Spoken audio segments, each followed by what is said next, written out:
All right. This is the pre-birthday episode.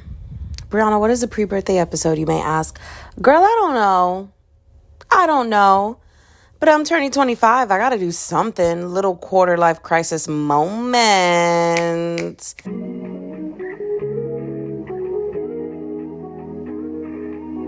Snaps for my birthday. I'm a Sagittarius girl, Sagittarius queen, Sagittarius all day, every day, no matter what. And so, this is the pre-birthday episode. So this is a cute little bonus episode that the podcast is receiving because, we have to have a podcast birthday episode. And so my birthday is in less than 24 hours because it's currently 4:45 p.m. on December 14th. And I was born December 15th at 1:23 p.m. I'm so excited to turn 25. My 20s have been absolutely miserable. Whoever said the 20s are the best time of your life, please shut up. That has to be an old saying from when, you used to be able to graduate high school and go and get Moolah Benji's Franklin's. Girl, at a certain point, this had to come from a time period where you didn't even need education because you were out there being a farmer. The only education you needed was how to till crops and stuff. I don't even know what the word till the soil. I don't even know what this means. I'm not a farmer. I don't get it. I like gardening sometimes, but that's about it. Actual gardening, actual planting of plants, not the other type of gardening. But whoever said that, you are a liar. And you lied to me and an entire nation of people. And I don't appreciate that because 20s was the worst years of my life.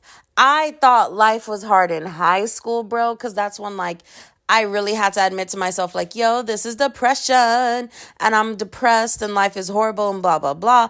But I was like, it's fine because once I graduate high school, I won't have to deal with grade school stuff and I'll be going off to college and it's going to be amazing. And then my life crashed and burned.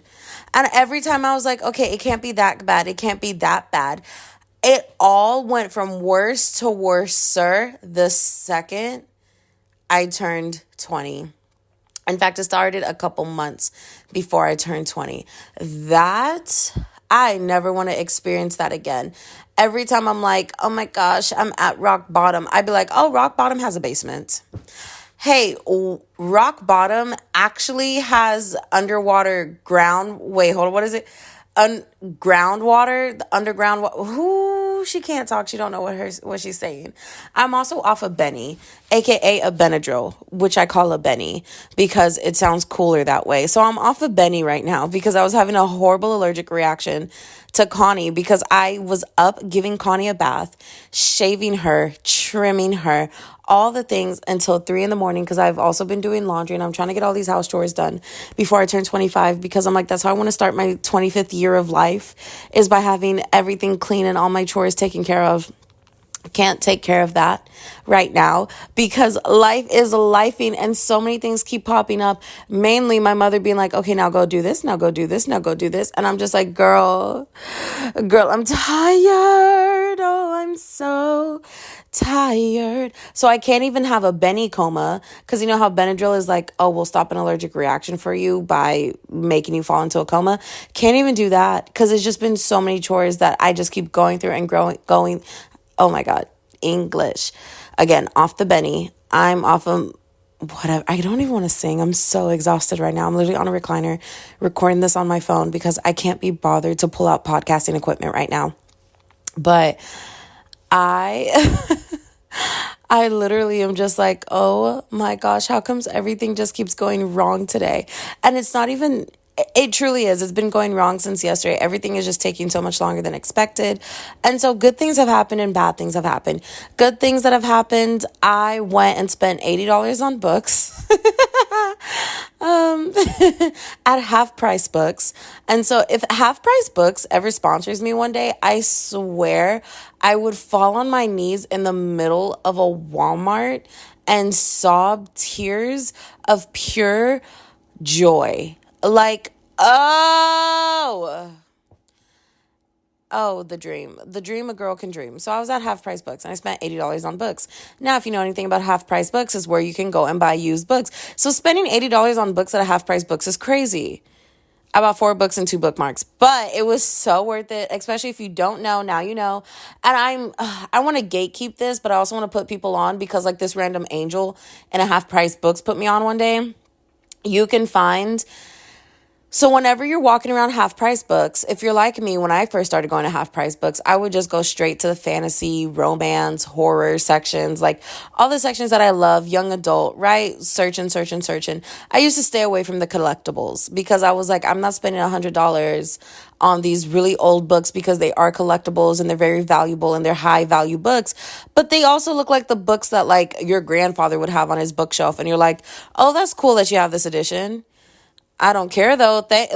Cool though, right? Like it looks like the original manuscript of The Wizard of Oz. Like those things look so old, like they are falling off the bone. Why am I stopping there? Until one day a girl like sees me holding a fancy like fun colored book at Half Price Books and she goes, "Hey, do you know that if you go to the collectibles, that's where they keep all their special editions and like signed editions by authors? So if you want any Fairy Loot, bookish books or whatnot, bookish box books and whatnot, they're in the collectible section." And I was like, what? Ain't no way. I put the book down. I zoom over to the collectible sections. And sure enough, every book that they have that's signed by an author, the Fairy Loot editions, the Illumicrate editions, all the special editions that people have sold are all over there. And they're like $30 to $50 each. I literally was running around the store like going to thank this girl, couldn't find her. I was like, this was an angel sent from above. And I went ahead, got myself some collectibles, and ever since then, I was go and check the collectible section to see what other new versions of books that they have.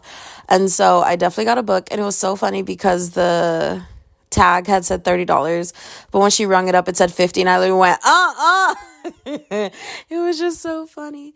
I also got a tattoo yesterday, so now I'm a brand new tattoo owner.